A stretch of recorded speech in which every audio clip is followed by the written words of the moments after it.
cik adik, Mari cik abang, mari kita berdendang si pinang muda. Maligai bahagiamu telah kuruntuhkan. Dara bukan gadis lagi.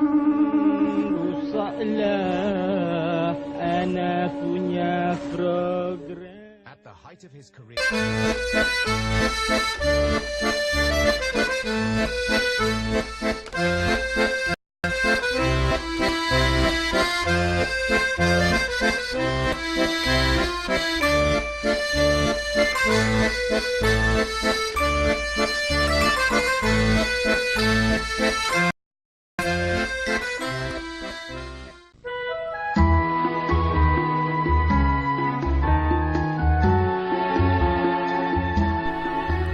P. Ramlee atau nama sebenarnya Tengku Zakariah bin Tengku Nyak Putih dilahirkan di Pulau Pinang pada 22 Mac 1929.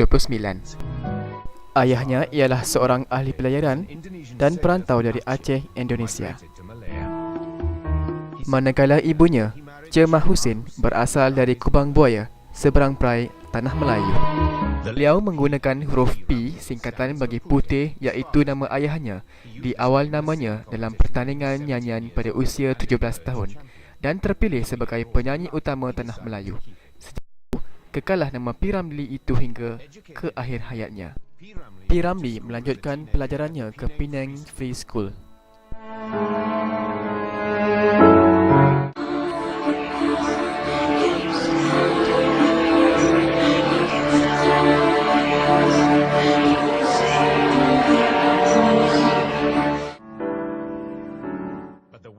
Ketika pendudukan Jepun di Tanah Melayu, P. Ramlee terpaksa berhenti sekolah pada usia remaja lagi.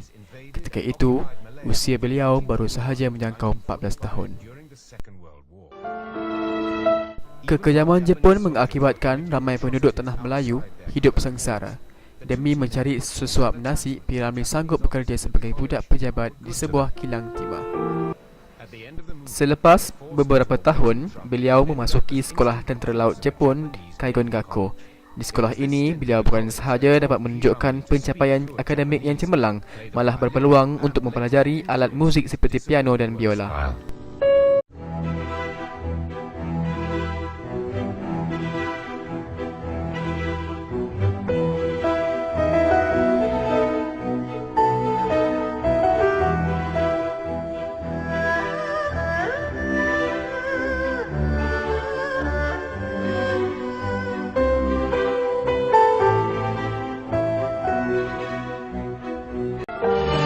Ia bukan insan seni penyulap harta negara. Ia bekalkan pusaka lebih berharga, bermaruah bagi bangsanya. Sepanjang hayatnya bergelar insan seni, P. Ramlee telah terbabit dengan 66 buah filem serta menghasilkan sebanyak 360 buah lagu. P. Ramlee punya filem sentiasa laku. Jangan 100 tahun pun boleh laku. orang muda. Pencapaian beliau melalui bidang seni telah menjadikan beliau sebagai idola serta sumber inspirasi kepada penggiat seni tanah air pada hari ini.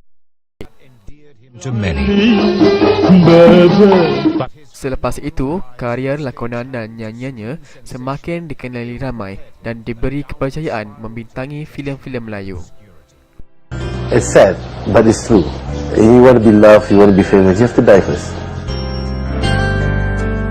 Bersama-sama Malay Film Production MFP di Jalan Ampas, beliau mencapai populariti sebagai pelakon. Ketika itu P. Ramlee punya nama betul-betul tengah menjulang tinggi. Orang datang cari dia tu tak berhenti-berhenti. Sampai saya bilang, Ram, tahun ini bukan lu cari duit. Duit datang cari aku. P. Ramlee juga memahatkan namanya sebagai pengarah Melayu kedua selepas Haji Mahadi. Paling membanggakan, selain filem lakonan dan arahannya terus mendapat sambutan, beliau turut mendapat pengiktirafan sehingga ke peringkat Asia, terutamanya melalui Festival Filem Asia Pasifik.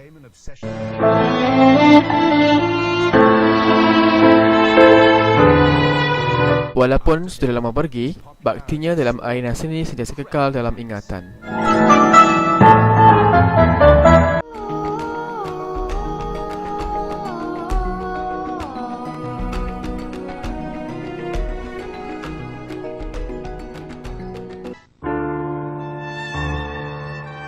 Pada 29 April 1973, P. Ramlee telah meninggal dunia akibat serangan sakit jantung ketika berusia 44 tahun. Apa salah dia? Itu perkataan yang dia cakap. Dia tanya saya, adakah people will remember me? Kan saya tak boleh faham jiwa dia. Saya tak boleh buat apa waktu itu.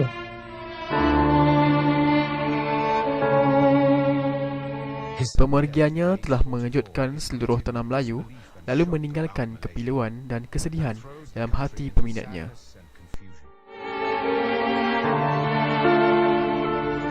Banyak orang nangis. India, Putumayang, kacang putih, Cina jual sayur. Saya tanya, kenapa lu nangis sampai ini macam? Ini orang banyak baiklah. Dia banyak tolong saya. Kenapa dia mati? Kenapa Tuhan Allah ambil sama dia? Berita kematiannya tersebar dengan pantas.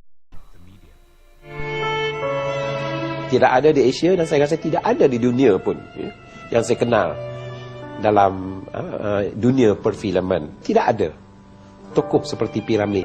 Wah, inilah dia gambar yang diorang nak sunting. Cakap ialah betul. Kejayaan dan kesungguhan beliau perlu dicontohi.